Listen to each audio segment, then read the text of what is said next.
Here. Commissioner Isbell, Commissioner White, Commissioner Meade, Here. Commissioner Stanley, Commissioner Smallridge, Here. and Chairman Stonecipher.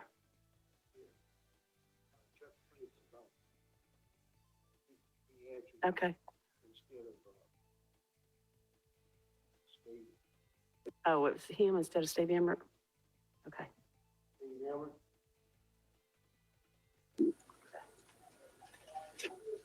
We've got 6 here.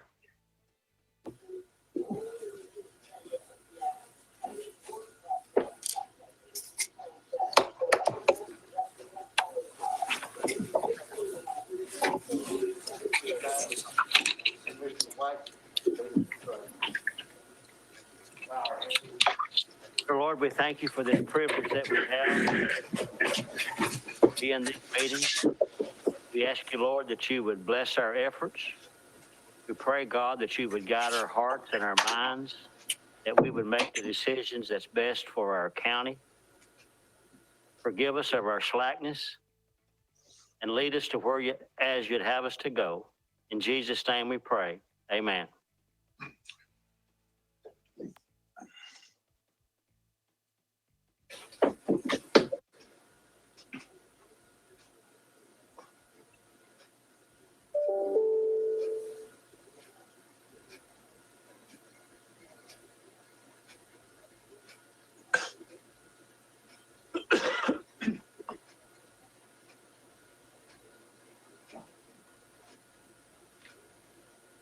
I'm not sure who's doing the pledge.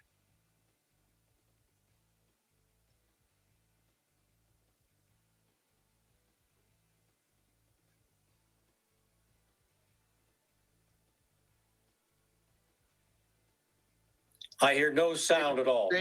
Steve, we just finished. I couldn't hear anything.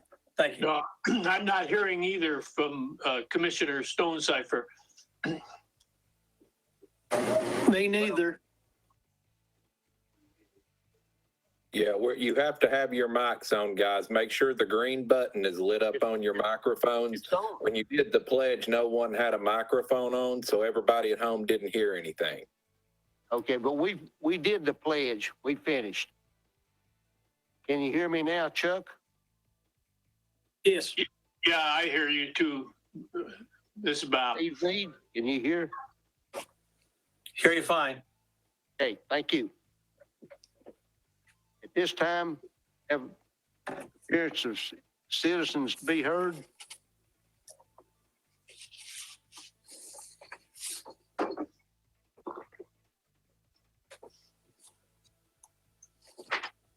Seeing none, hearing none, we'll move on. Some may call in during the meeting. The next is approval of October minutes. Move for I can make a motion to approve the October minutes, but I would also like to make a comment. In one section where we did most of our work in that meeting, was covered in the minutes by simply saying Anderson County Charter draft discussion, no action taken at this time. I seem to recall us approving specific direction to the law director, and he took notes on all of it. I would make a motion that we add the list that the law director made to these minutes. Without doing so, I think we missed the major content of the meeting where we talked about a whole bunch of different possible directions. And I seem to recall that we actually did kind of a vote on those. But it may have just been an okay, we didn't really vote. We came to agreement on major decisions on the direction of the charter. And so that's my motion. I'll second. This is Bob Smallridge. I talked with Jay Yeager about this earlier, Commissioner Meade. I got your email, and I talked to Jay about it, and I asked him if he would at least list the things that we discussed and to see if we could add those to the minutes. Now, if if someone would, the maker of the motion would accept the amendment, we could do that list of 1 to 22 that they sent out today and ask that those be added to the minutes.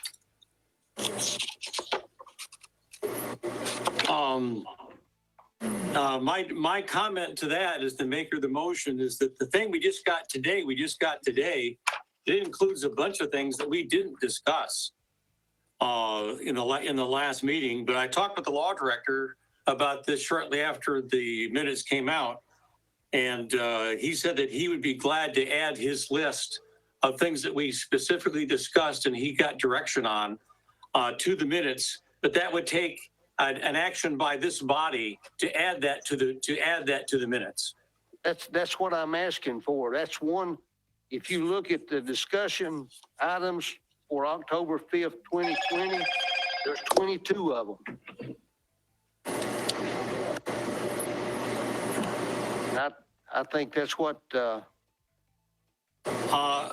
I'm not sure those are not the same as what we discussed at the last meeting. And the law director said he had taken detailed notes on all the things that we covered. Is the law director Yeager, are you on this meeting? Yes, sir, I am. Yes, There he I'm is. here.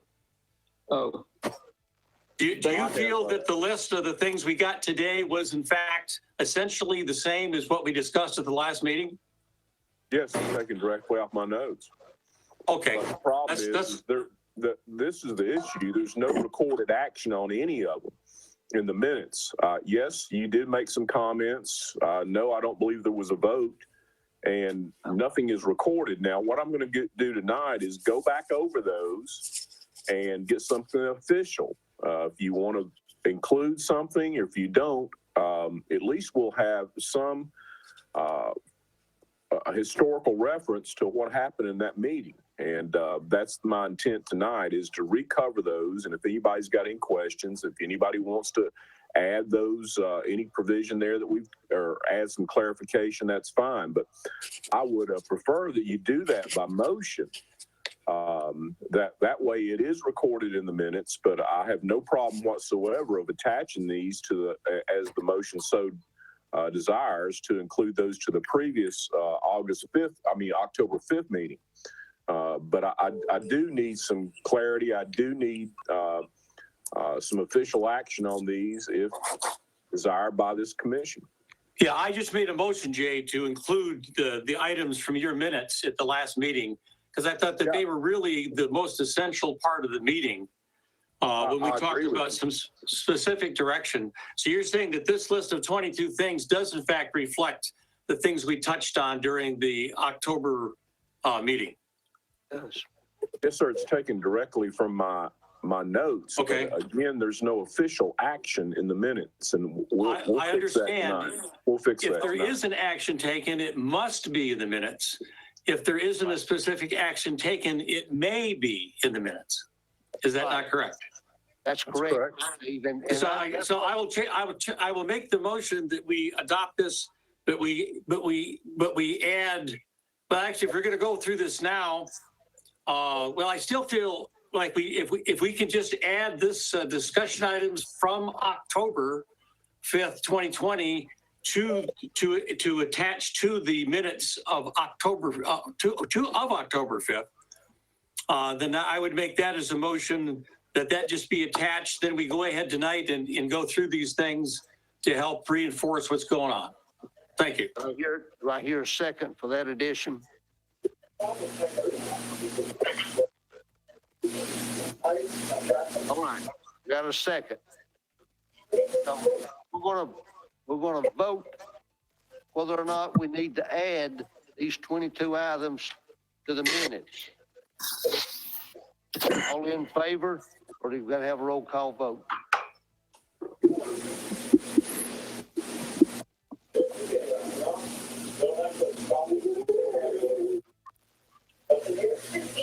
Gentlemen, if you're not going to speak, please keep your mic off. Thank you.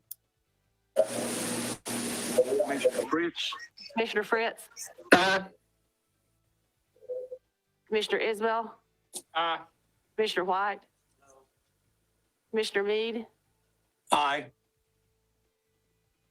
Commissioner Stanley, Aye.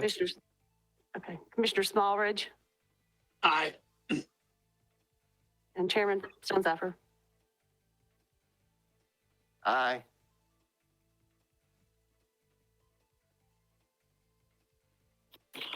I thought I'd ask if you would accept that, Jerry, and did I make a mistake? I know it, but we couldn't, we were amending the motion. Okay. Now we'll vote, that motion, the motion to add carries. Now we'll vote to approve the minutes.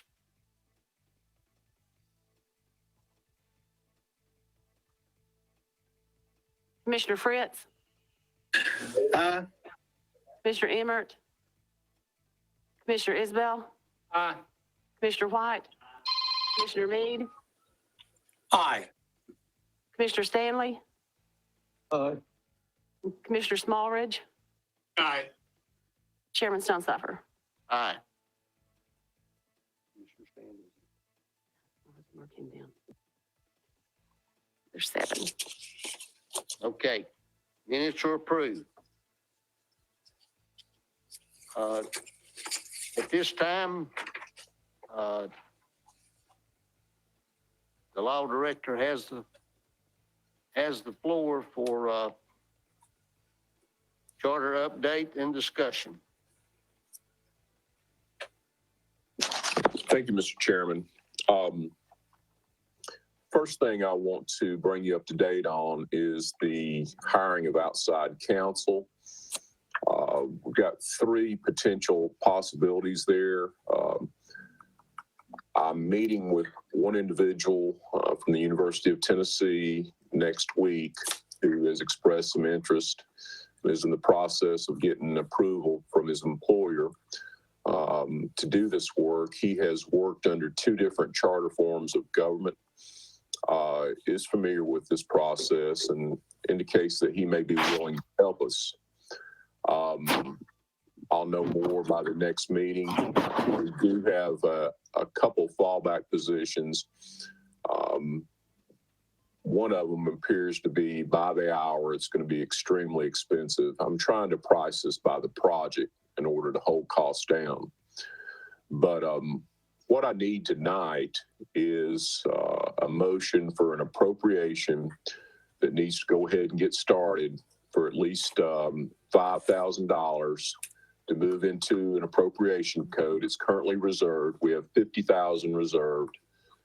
We need $5,000 to go ahead and get started with this process. That'll be the retainer, and hopefully at least half of the cost there.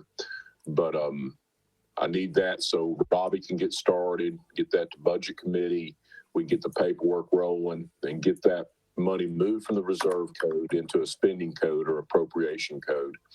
But I think it's probably proper to do it for about $5,000 tonight. We can always come back and add to that, but at least that'll give us some ability to go ahead and sign a contract and get a retainer agreement in place. This is Commissioner Meade. I make a motion to do what was requested by the law director, add $5,000 to an appropriation fund from the money already on hand. Is that correct? From the 50,000 we have on hand? Is that correct? Yes, sir. That is okay, correct. From the money we already have on hand to an appropriation fund to allow the law director to move ahead with the contract as necessary. Okay, everybody heard the motion? Do I hear a second? Commissioner Smallridge, second. We have a motion and a second. Any discussion? Hearing none. We'll vote. Please call the roll. Commissioner Fritz, Commissioner Emmert, Commissioner Isbell, Commissioner White, Commissioner Meade, Aye. Commissioner Stanley, Commissioner, Mike is muted.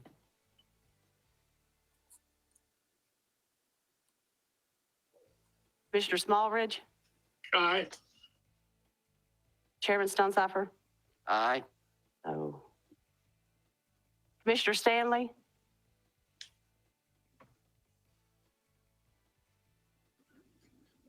I think he said aye, but he's muted. I see a thumbs up. okay, thanks.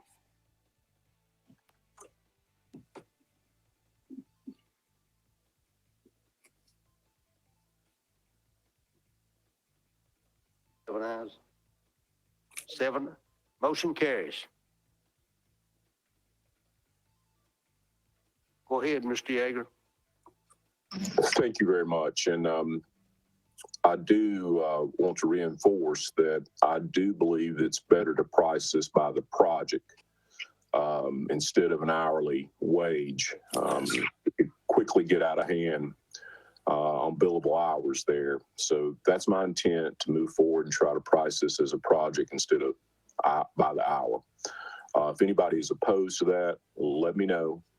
And but right now, as it stands, I'm going to try to price this as the project and not by the hour. Okay, seeing none, I want to go over these items that we had from last month and make sure I've got this correctly. On the commission size, the way I see it is there was no comment. You wanted it to remain 16 commissioners, 8 districts.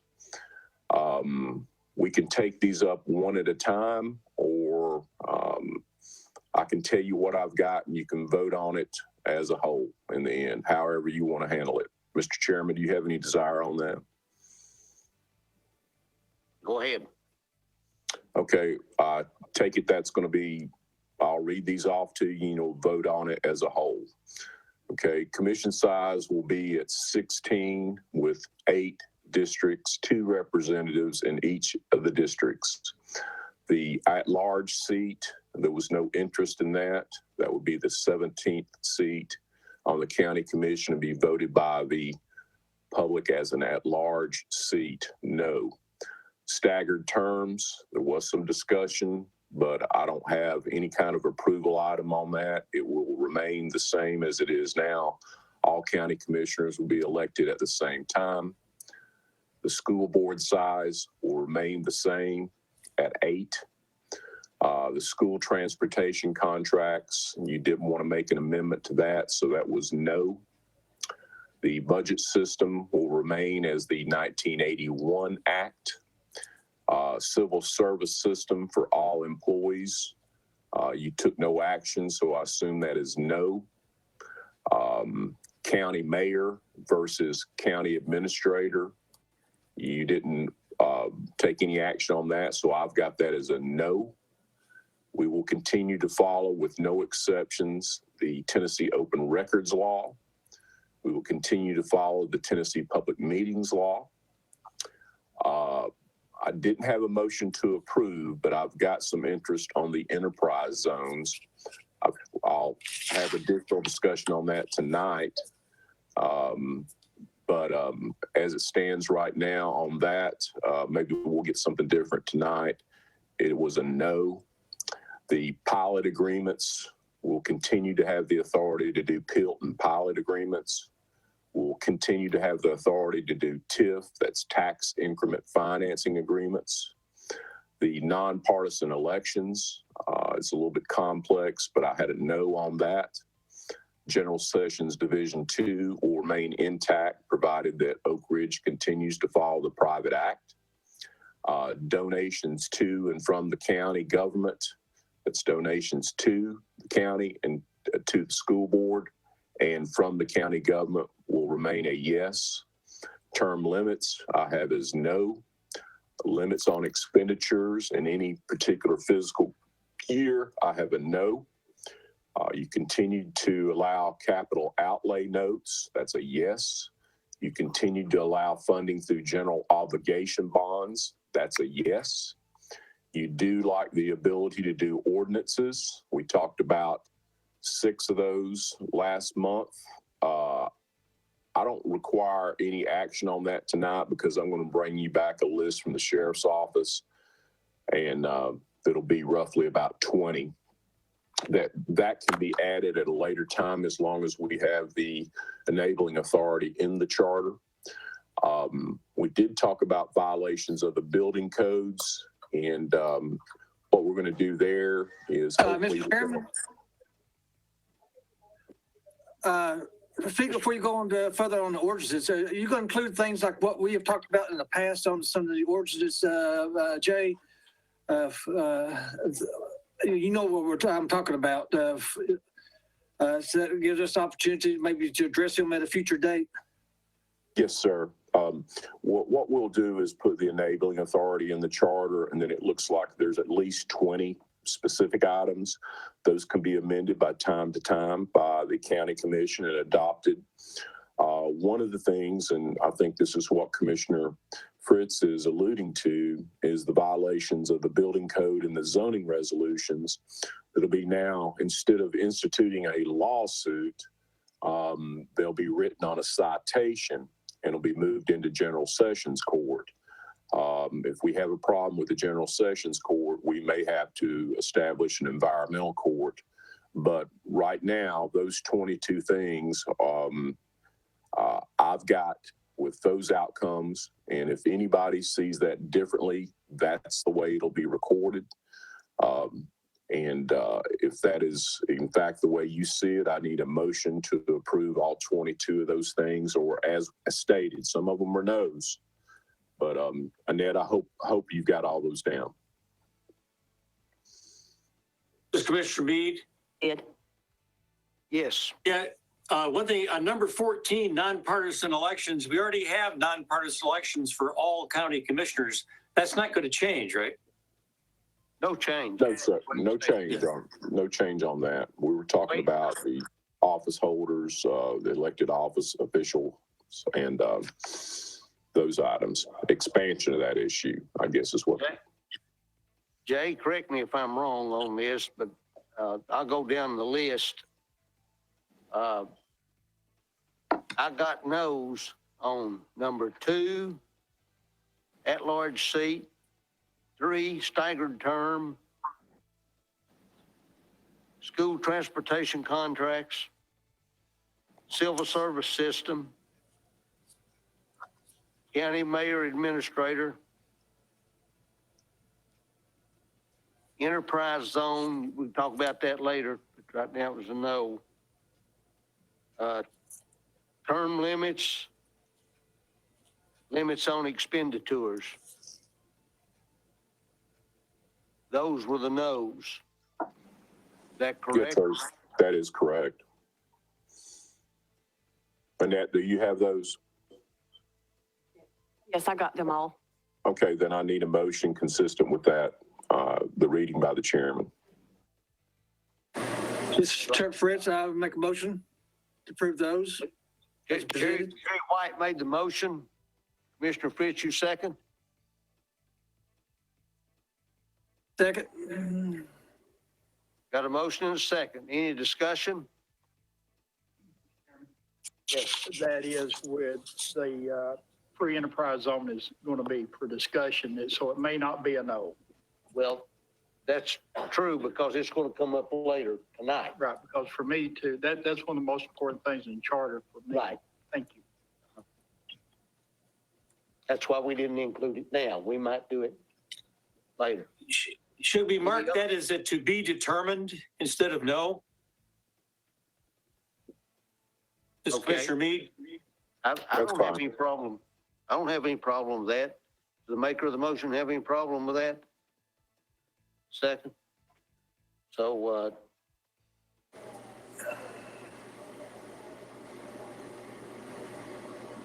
it'd be DVD. Okay, any other discussion?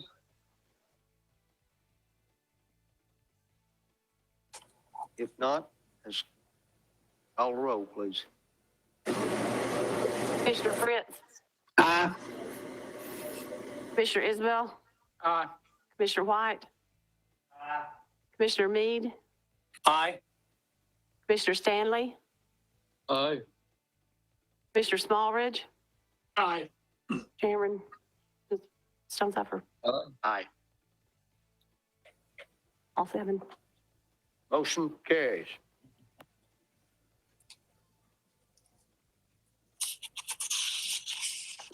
Go ahead, Jay. Hey, thank you, Mr. Chairman. Move it to your written materials on discussion items for November 2nd, 2020. We've handled the outside counsel. Moving into number 2, which is the enterprise zones. We talked about that a little bit last month. I provided you with the information. The basic rule is they're laid out in the CTAS reference materials is charter counties and home rule municipalities are allowed to create an enterprise zone management board with the authority to designate enterprise zones.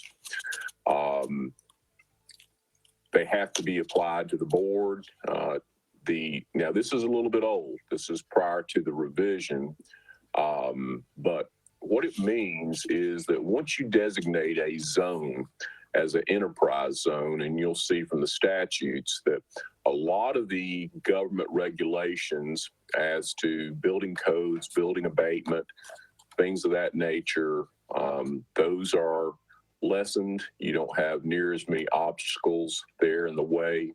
The other biggest benefit is the ability to apply for grants. You can, once our zone is designated, the local government may establish a nonprofit enterprise zone development corporation. I talked about this last month. I was hoping that the IDB might take over this particular duty.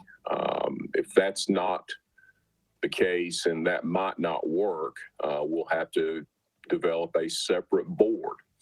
Now, this board has the ability to own property, solicit and accept grants, make loans and grants, and various incentives to encourage enterprise zone development in that particular area.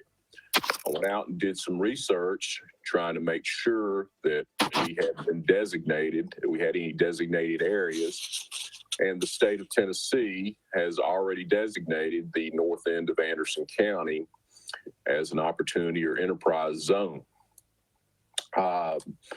That makes things a lot easier going up towards Rocky Top. There is some other areas in the county that we may petition to have as an enterprise zone. Now, the next document I've laid out for you is the actual Local Enterprise Zone Act that was originally established in 1989. That's not the way it was codified, but those are basically the definitions that are used in the Enterprise Zone Act, what they mean, what the benefits are as the General Assembly so saw those. Got an open mic somewhere. The next set is the actual statutes that are on the book as of this date, starting with TCA 13-28-201, entitled the Local Enterprise Zone Act. They run through, through 210, I believe.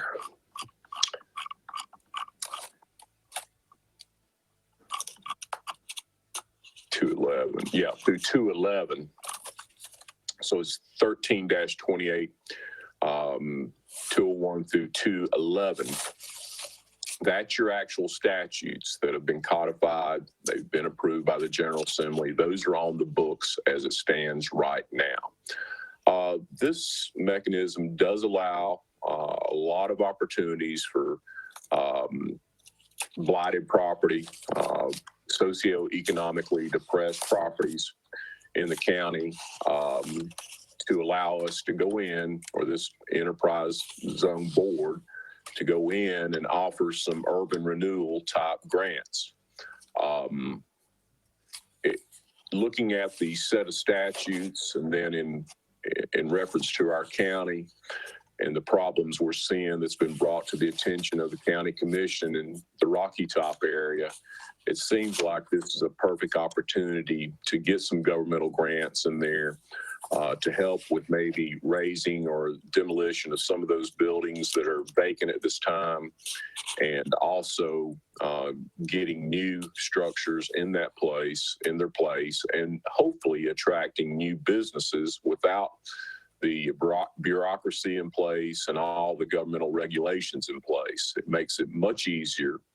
And when you combine this with the grants that are offered under the enterprise zones or opportunity zones, with a PILT system or a TIF system, you're looking at a lot of tools that we can utilize to better that area. So there is a lot of benefits. It is only available to municipalities and charter counties. So any questions on this issue? I've got you some additional materials in there that I do want you to read that has come from the state of Tennessee.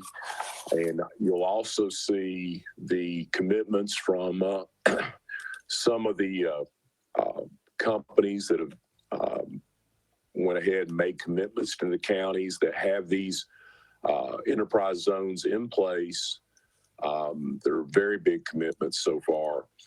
And also, if you come on down, there's already 176 enterprise zones in the state of Tennessee.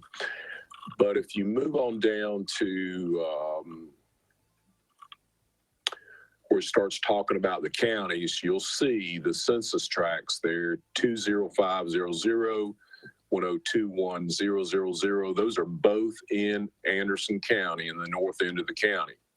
So they're already in place. Now, we can apply for other areas of the county, but they have to meet all the qualifications that you'll see in the statutes there. But it's laid out for us pretty easy for the target community that we want to work on first. But if you do want to see this opportunity embodied in the charter, I'll need a motion to go ahead and we'll start moving forward with that. If for some reason that it doesn't work out, you still have the enabling authority in the charter that would allow you to do it at any time in the future.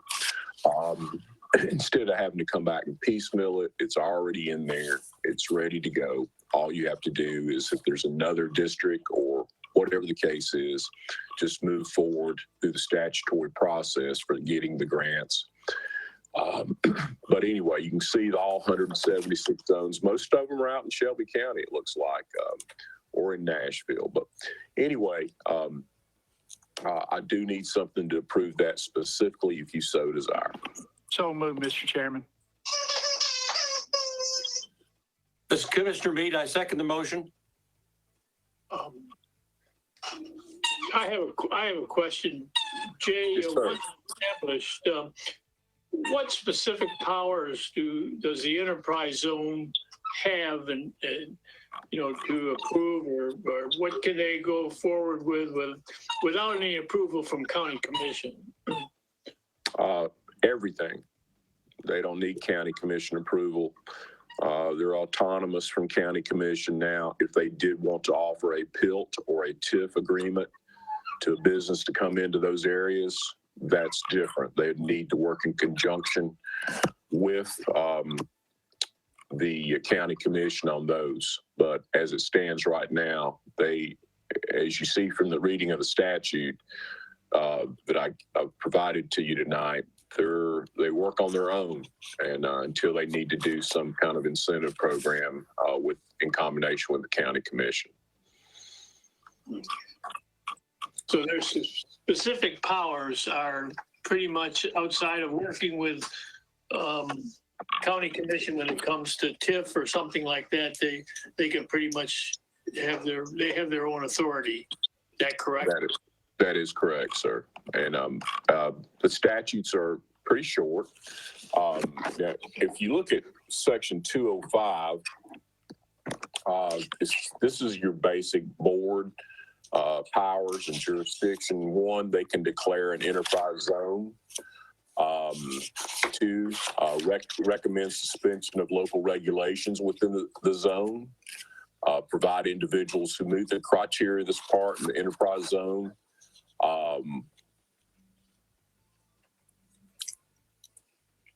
They establish the qualified businesses in that zone, monitor the implementation and the operation of the set of statutes, assist in municipalities in obtaining and demonstrating project status and assistance from the state for federal government, including the suspension of state and federal regulations within an enterprise zone. And one area that comes out a good bit would be when you start raising or destroying or demolishing some of these old business, you run into asbestos. And we've dealt with that at the county level several times. And those federal regulations, those can be precluded. Also, they submit reports evaluating the effectiveness of the program and any suggestions for local regulation changes. And they can adopt their own rules and regulations to effectuate this whole title here, those 11 statutes. But anyway, that's it. You might not want to vote on this tonight. You may want to digest the material. I know it was sent to you late. Our office has been extremely busy in the past month, and we didn't get this out until this afternoon. So I'll understand if you want to digest this material and wait till next month. But a vote tonight would not be binding. It would just give us the authority to start writing this into the charter. And as I've told you before, you will come back and vote on the charter as a whole. And if at that point, if you see something that you do not like, we can take it out. But if I do get an affirmative motion and a vote tonight, we'll go ahead and include this and start working in our working copy of the draft. We'll go ahead and plug that in. Any questions? Yes, Commissioner Meade. Yeah, Commissioner Reed here. The question I have is, I have it, it's probably right in here someplace, but what is the number of people on that board? How are they assigned? How are they removed? In what terms do they serve? How is that all part of what we decide, or is that already part of the existing act? That's part of the existing act.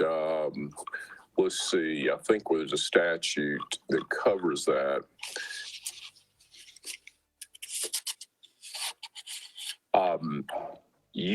This body would establish an ordinance that would designate the number and qualification of the board members, establish the terms, and provide for any compensation, the appointment of members. And that is 13-28-204. Yeah, I see it now. That allows this body to go ahead and do that as we start writing this charter. That's fine. I just hadn't caught that in the part, in the section that is entitled Board Powers and Duties. Didn't mention it. I should have looked at the page before. That's okay. That's Commissioner Meade. I'm throwing a lot at you at one time. Chairman, Jay, I guess the way that I take this is the municipality, which would be the city of Rocky Top, would be the one that would initiate if there was something coming in. Is that correct? I don't think so. Your mic's off, Jay. The way I see it is that's one way to do it, but I believe, and this is what I'll probably propose to you, is the composition of this board have a member from Rocky Top and or maybe even two members, and from the municipalities around the county, ask them to give us their recommendation for a member, and that would be the composition. Now, municipalities have this power as it stands right now, but they can only go within the limits of their city jurisdiction. This would be a county enterprise zone board.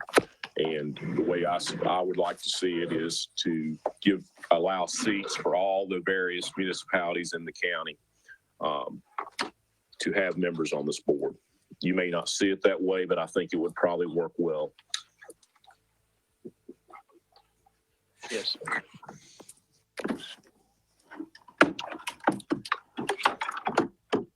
You have to give me just a second here. I've got.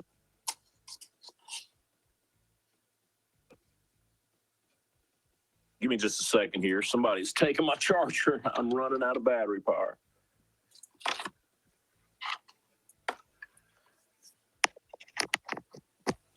Okay. Any questions on those? Do you want to move forward with that in the charter or pass on it this month and digest the material? It's totally up to you. Again, you haven't ever shot it. We have a motion on the floor in a second. So if there's no more discussion, we'll vote. Commissioner Fritz, At this time, I'll vote no.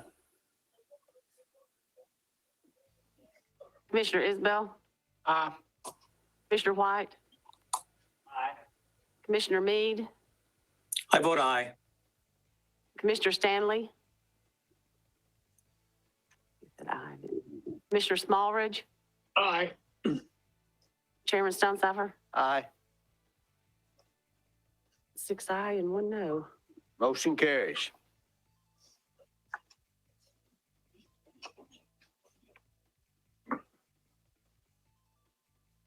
Are you ready, Jay? Yes, sir. I'm sorry. I have to take some notes here as we're going. Moving on to the other discussion items for tonight. I do need some action on judicial commissioners and magistrates.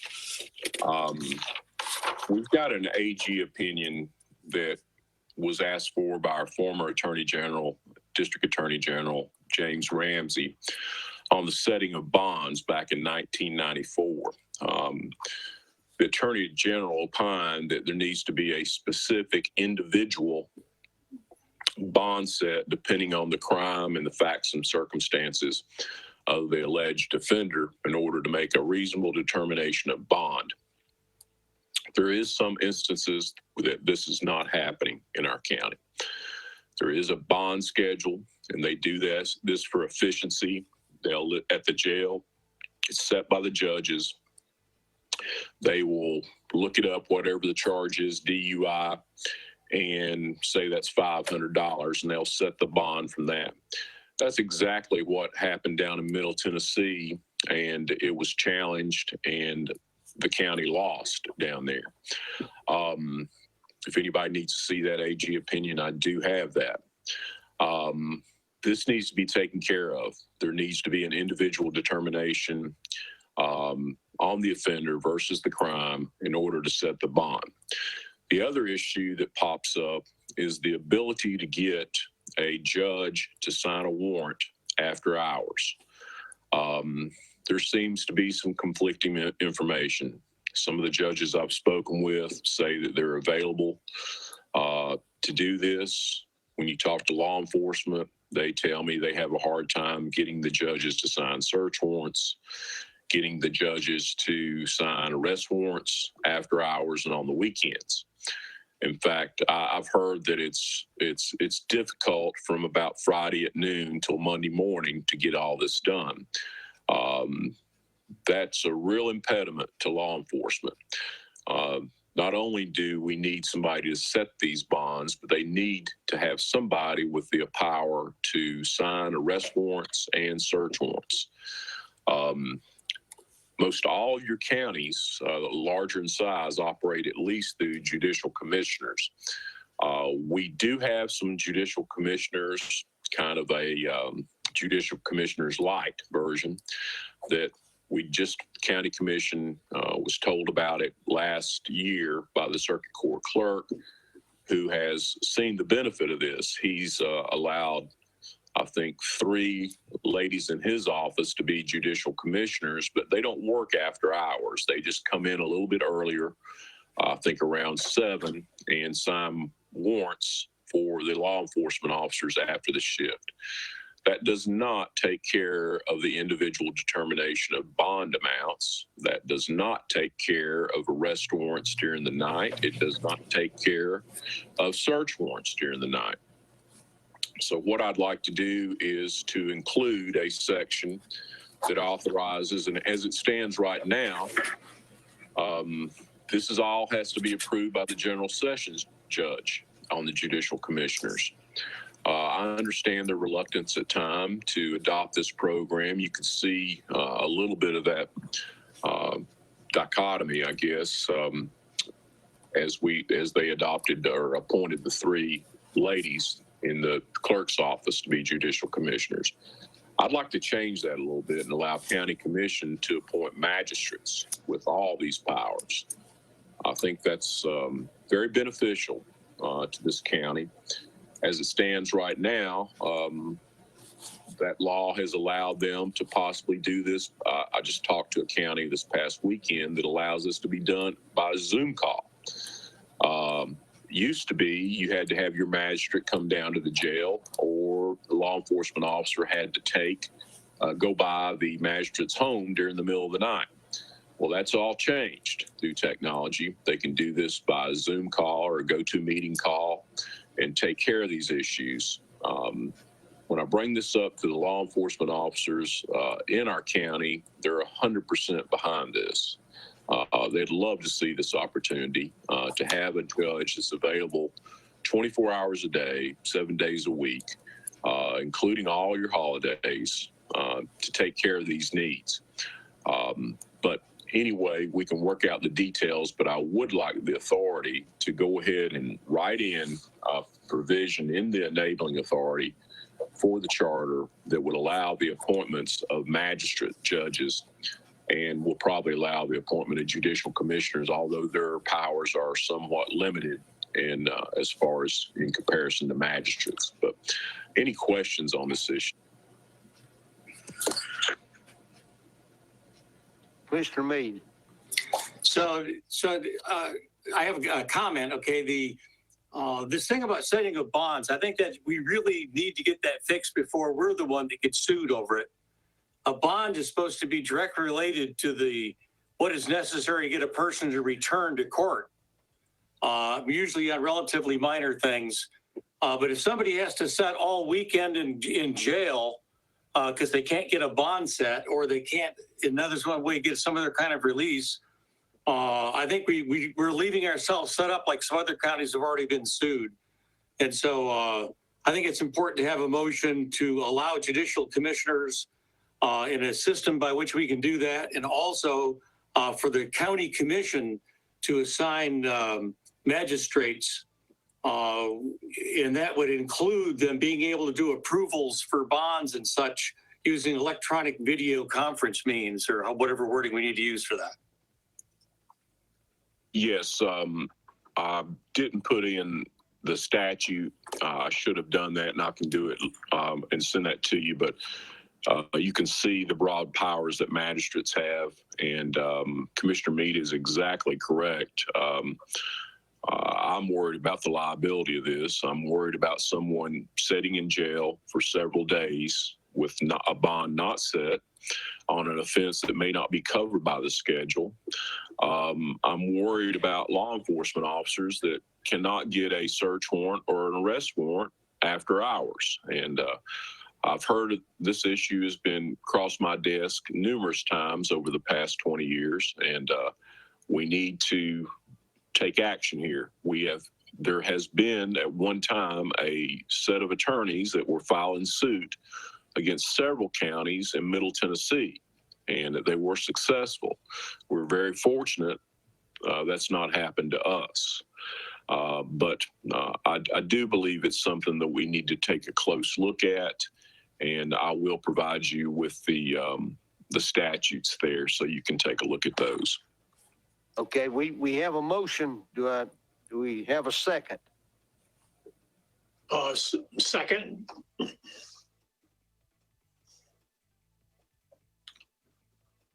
Dr. Stanley has seconded the motion. Dr. Stanley, second, okay. I thought I saw Commissioner Fritz. Did he want to speak on this?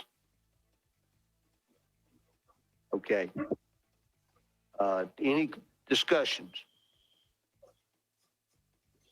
Hearing none, we'll vote.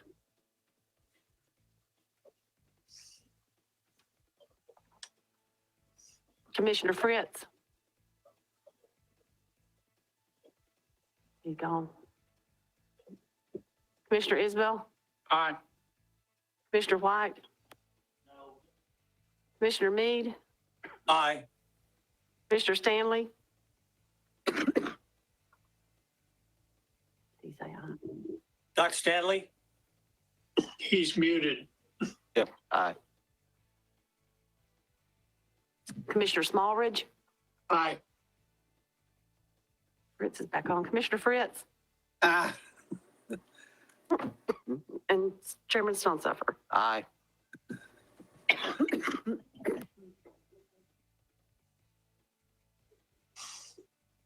Motion carries.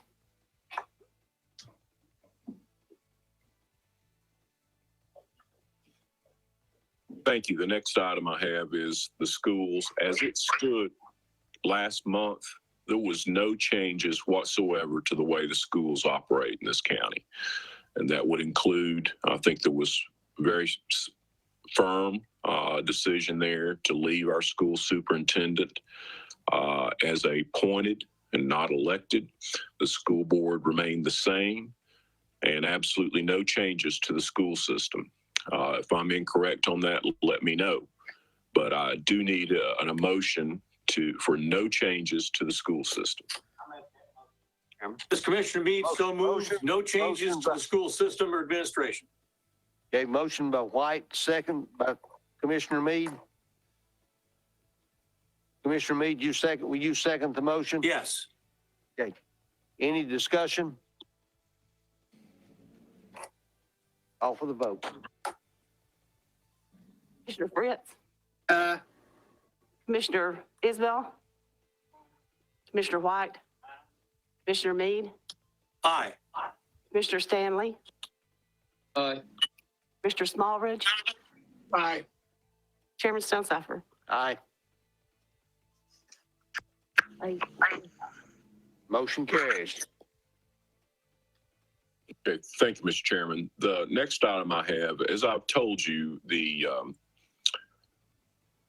charter statutes do state that all private acts will stay in place. My question to you is prior county commission resolutions. I believe that I can't think of anything over the past that we would want to eliminate, but I do need some kind of affirmative motion to leave all our prior resolutions and prior private acts in place. I'll go back through some of the resolutions and make sure, but if you can think of anything that you do not want to see continue on, let me know. But as it stands right now, I think it's best for a seamless transition to allow all the prior resolutions to stand. They can always go back and be deleted or amended by the county commission at any given time. But we'll write a provision in there that states that these prior resolutions and prior private acts will stand as written until deleted or amended. But we need some action on that issue. Anybody have any questions on that? No. I move that we approve it as stated, that all private acts state as are. And Second. I need the resolution portion too. And resolutions also. I'll second the motion. This is Commissioner Mead.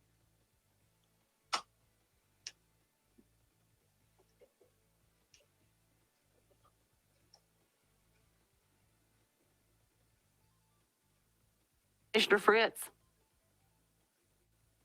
Aye. Commissioner Isbell, Commissioner White, Commissioner Mead, Aye. Commissioner Stanley. Okay, Commissioner Smallridge, Aye. Chairman Stunstoffer. Aye. 8, yes. Motion carries. Okay, thank you, Mr. Chairman.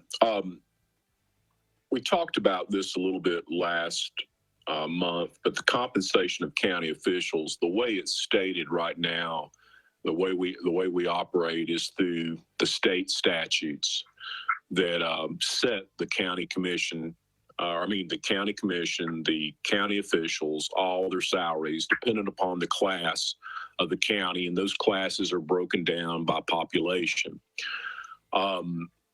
The state statute basically establishes that as a minimum floor. For those that have been on the county commission, I'm sure VL and Chuck may remember this. At one time, we had the county mayor's salary up 2 steps from where it was supposed to be. My question to you is, do you want to allow the county commission to have the flexibility to amend those, or do you want to firmly follow the salary scale set in statute for the county officials in our county? Do you want to have the flexibility to amend the county commission compensation plan? If not, we'll need to stay firm with the county officials through what's designated by the state statute. But there, at certain times, you may want the ability, or county commission may want the ability to up those for any particular reason that may come up. But right now, we're just following the set of statutes that are in the Tennessee Code annotated. So if you want to strictly adhere to those, that's one option. Or if you want the ability for the county commission to be able to set those higher whenever they want to. The way we've got our county commission compensation is we've adopted a resolution. That resolution is subject to change. And I think that's proper. What happens when you lose that flexibility, you end up with an antiquated type compensation scale. But on the state officials, that's a little bit different. That gets modified from time to time, depending on when state employees and when it's authorized by the General Assembly get their raises. But any questions on this issue? I would recommend Mr. Chairman? that be allowed. Commissioner Mr. Fritz. Chairman, just so the people who don't know what this county commission resolution was, where it presently stands, the prior commission cannot give itself a raise. And so we did is that a prior commission, which I led the effort on it, adopted a resolution to give the next commission, whoever it might be, adopted a resolution saying that from here on out, that every time the state gave the elected officials a raise, whether it be 1%, 2%, whatever, that the county commission salary would be raised that 1% or 2%. So 1% of what a county commissioner makes, or 2% of what a county commissioner makes, 2% basically nothing is nothing. So, but it just slightly increased what little bit every so often to just adjust the commissioner's salary every so often. It's not much, but it made a slight adjustment in the county commissioner's raise. So every time the state gave an elected official a raise, the county commission got a very, very slight adjustment. That's a good way to state. Commissioner Mead. The other thing that's important about that is if you don't have some mechanism for changing salaries slowly over time to at least partially keep up with inflation, you do, like the law director said, you end in something that's so antiquated that it just doesn't, it doesn't even begin to compensate. I don't know about you guys, other commissioners, as a county commissioner, and there's a number of us on this commission, we certainly don't do it for what we're paid. I have a lot less money left in my pocket a year because I do this. My recommendation would to maintain the flexibility for county commission to make adjustments to those instead of setting a firm adherence to those state statutes. Hey, I have a question. Go ahead, Commissioner Meade. Yeah, I just want to say, I think we already actually covered this by saying we are going to adopt all prior resolutions. That you covered it on the county commission side, but not the county official side. Okay. This doesn't affect me. Mine's set in a different way, but it does affect all your elected office holders of the so-called fee offices. That gives you a little bit more flexibility just in case. Again, the basic framework is set by state statute, but I would prefer to see the county commission have the flexibility to modify that.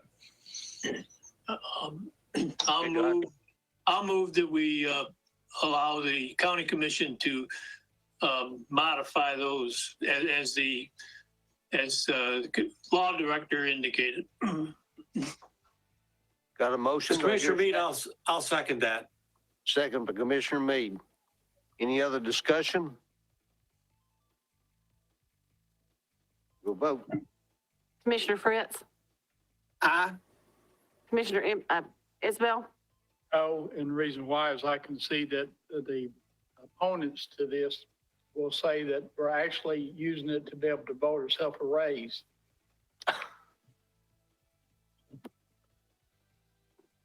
Commissioner White, Commissioner Meade, Yes. Commissioner Stanley,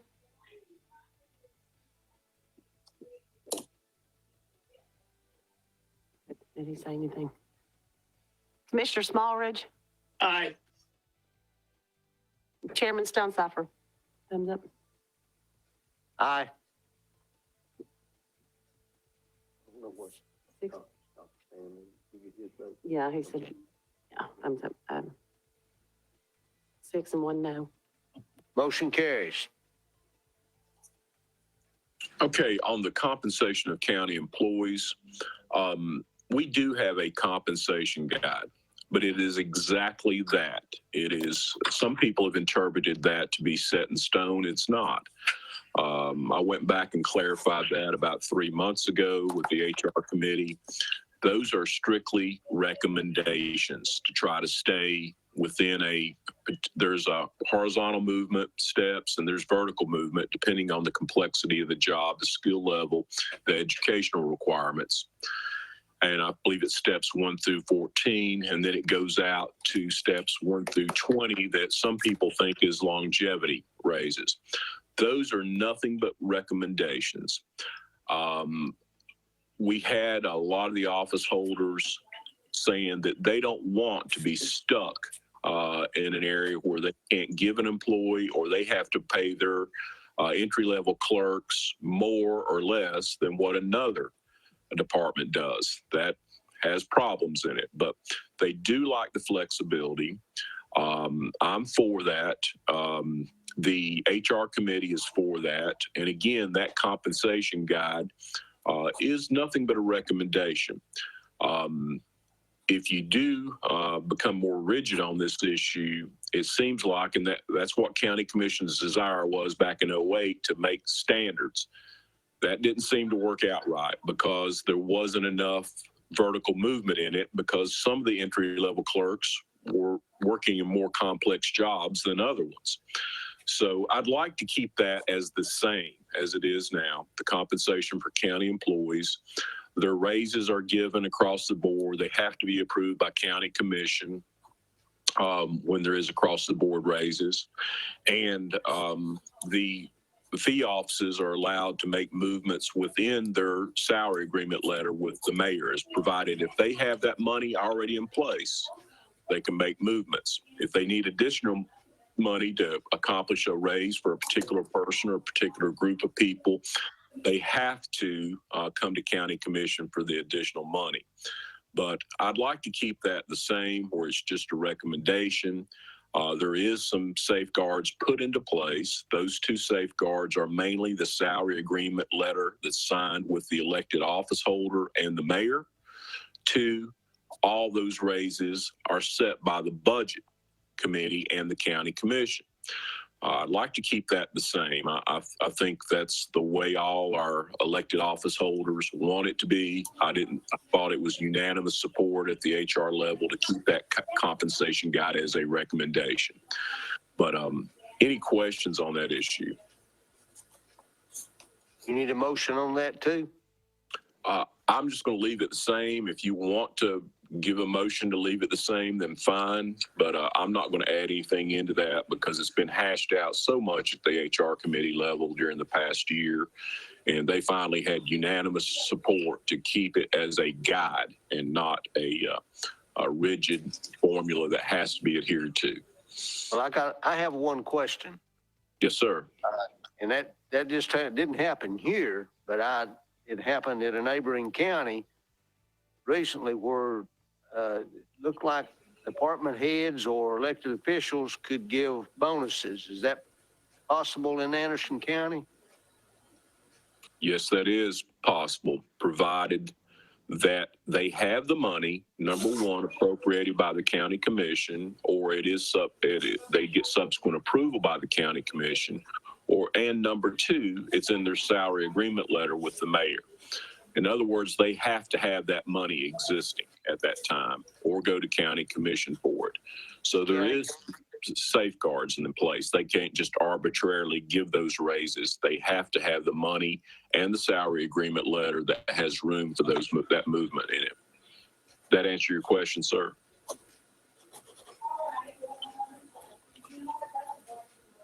Yes, but it's, on all raises, I thought before county commission had to approve. But now bonuses, if they do if the county commission does if there's no money in the budget, and that's the way it's stood here for years. What happens is they may be able to find money within their own budget and within their own salary agreement to do that. They may have a person leave in the year. They may choose not to replace that person, or may choose to replace that person at a lower wage, and that frees up some money. But there is safeguards in place. They're not allowed to arbitrarily just give out money to anybody they want to. They have to have that money appropriated already in their budget or go to the budget committee and county commission to get that money. And also they have to have that money in their salary agreement letter with the county mayor. So it's a bit more complex. There's no way they can just arbitrarily do it without having the money in place. okay, satisfies that. Any other discussion on that? Do we need to vote on that? No, I'm just going to leave it. I'm just going to leave it as it is because it's been hashed out so much in the HR committee. In fact, it's an area of discussion. County commission has already acted on it. You've already adopted that all resolutions stand right now by the county commission. So that takes care of that issue. Okay. The last issue I have for you is the ethics. That's one of the areas that has to be embodied in the charter by statute. As it stands right now, we'll just leave our ethics policy as it is in there. If the county commission so desires to amend that, they may at any time. But I don't see any changes until county commission wants to bring this up and make changes. But I want to leave that with the county commission if they want to move in a different direction on their ethics. I'd hate to put something in the charter that takes away that flexibility. I want us always to be aware that the county commission does need some flexibility to move on these items from time to time. And I want us to allow them to do that through enabling authority that's embodied in the charter. So the ethics policy is required. Right now, we'll just insert our current ethics policy. If county commission does decide to change that, then we'll leave that within their exclusive purview. And we'll have a paragraph in our charter that says that county commission has the ability to change that ethics policy at any time. Any questions on that issue? Okay, the last thing I have for you tonight, and I don't want to keep you too long. I kept you way too long last month, but I'm going to send back out the Knox County and the Shelby County charter. I sent those out to you early on in the process. I want you to read those closely. I also want you to read the Jordan opinion. That's where Knox County got sued over its charter for leaving out fee office. You can see some of the pitfalls. I've also included an attorney general's opinion on the Shelby County charter. I think all four of those documents are worthwhile reading. As you read through those documents, you're going to note that some things you like, some things you don't. That'll give us a little bit better understanding of the process. It'll also help us maybe point out some things that we haven't covered so far. And again, I'm not getting a lot of input from charter commissioners on this. I do encourage that. If you see something you like or dislike, please let me know. It helps me so much. Right now, we've taken the position that I'm going to write this all out. We're going to incorporate it in the charter. Then we're going to go back through it and make sure everything as written is what you want to see before we present it to the voters. I think that's probably going to be the most expedient way to do it than trying to piecemeal this at every meeting. So there's going to be areas that we don't discuss until the very end, until you see that final document. But at that time, we can make some edits. I think this is the quickest way to get to our end goal of producing a very thorough and a very good charter for our voters to decide if they do want to go to a charter form of government. With that said, I'll get that out to you tonight between now and the next meeting. If you have a moment, please look through those four documents, and I think that'll maybe help us all have a better understanding of where we're at and some of the legal pitfalls that we could be looking at if we don't incorporate some things. Any questions on what we had discussed tonight or any other documents I can provide for you? I want to get you, as I promised, the magistrate and judicial commissioners statutes. I'll get those to you in the next couple of days. But tonight I'll send out those other documents on the Knox County and Shelby County charter. Any questions I can help you with tonight? I do appreciate each of you and your commitment to this process. I know it's been a long process, but the end is in sight. It's going to be a big relief to me to have an attorney on board that's got a lot of experience in charter forms of government to review what we've got in place and to help us get this thing together and to start going through the absolute review process of what we've got down on paper. And I do appreciate each and every one of your commitment to this process. Thank you so much. Okay, thank you. Any old business? Any new business?